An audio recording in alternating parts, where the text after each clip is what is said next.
I am, however, thank you.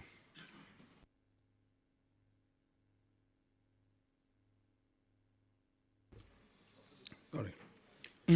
I am, however, happy to announce that at least 8 suspects in this investigation have approached my office for plea negotiations, including 3 former officers of the National Service Authority.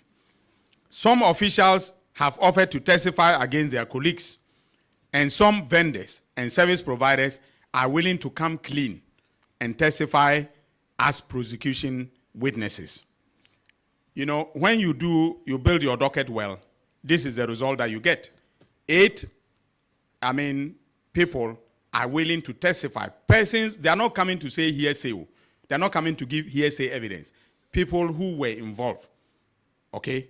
And we are, in negotiations with them and their lawyers, as a precondition, I tell them, you bring back the money that we have calculated that you took, you serve as a prosecution witness. That is the approach that we are using. Now, I'm sure the MPP will be very happy for me to insist that 100% be returned to the Attorney General before any deal can be, cut. Now, a report on the docket for the oral cases, including the mathematical sets, the All Africa Games, and the drip scandals are being prepared by the National Investigation Bureau for my attention. I expect to receive that investigative report in a few weeks for work to begin on filing charges in court. The Economic and Organized Crime Office has completed investigations in respect of Wuntumi, Chairman Wuntumi, and the former National Buffer Stock Company CEO, Mr. Abdul Wahab Hanan, and their accomplices. The results of both investigations will be announced very soon. The police CID have also completed a docket on the Akunta mining case and submitted same to my office. We have prepared charges and sent them back to the police CID for the suspects to be formally charged before their arraignment in court in the coming days. Ladies and gentlemen of the media, my fellow countrymen and women, in conclusion, I wish to remind you of the fact that when I announced the Kobina Edubohin investigation, I was blunt in stating the fact that I am open to engaging in plea bargaining with those who have been investigated and found to have looted or stolen state resources.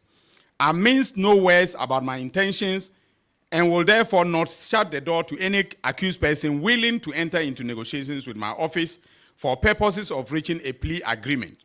My approach is in consonance with the central plank of the oral, which is to recover the loot, which is to recover all the loot.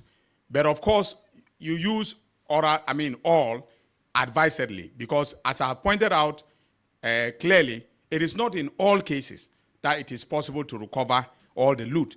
So you recover some, realistically possible. Of course, recovering the loot and jailing looters are not mutually exclusive. And I believe that that is what citizens are pushing for. In other words, both can take place, and that will be full-fledged accountability.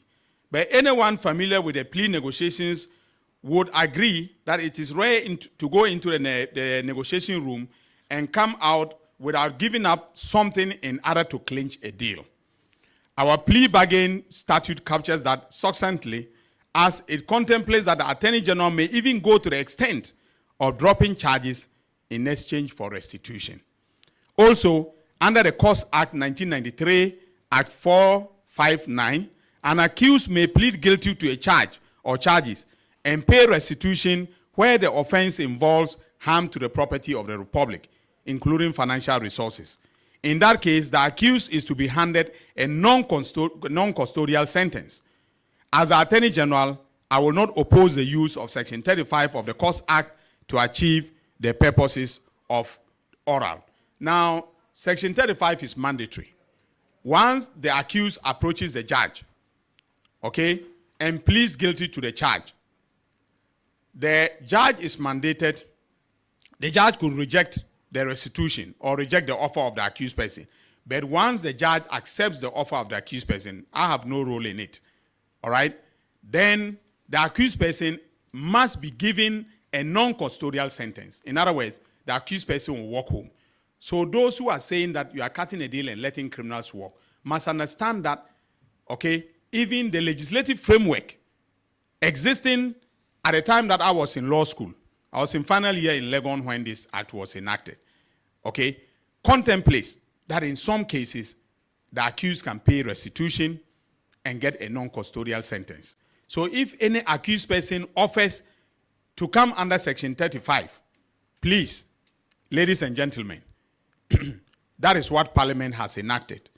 The Parliament of the first Parliament of the Fourth Republic do not expect that I will be able to say, do not impose. If once the judge accepts it, okay, I can make my representation to the judge as to why this is not a fit and proper case for restitution and a non-custodial sentence. Okay, but that can be rejected because the statute imposes, right, the power and authority to determine the circumstances under which that will happen in the judge, not in the Attorney General. The Plea Bargain Act, on the other hand, okay, imposes the power and authority to, negotiate the deal in the Attorney General. However, the judge has a role to play. The plea agreement must be endorsed by the judge before, it is accepted. Finally, make no mistake, ladies and gentlemen, about my intentions. I want to jail persons who have looted state resources, but at the same time, I am pragmatic enough to know that it is not in every instance that that is possible. In those circumstances, I will opt for non-conviction-based asset recovery. I thank you very much.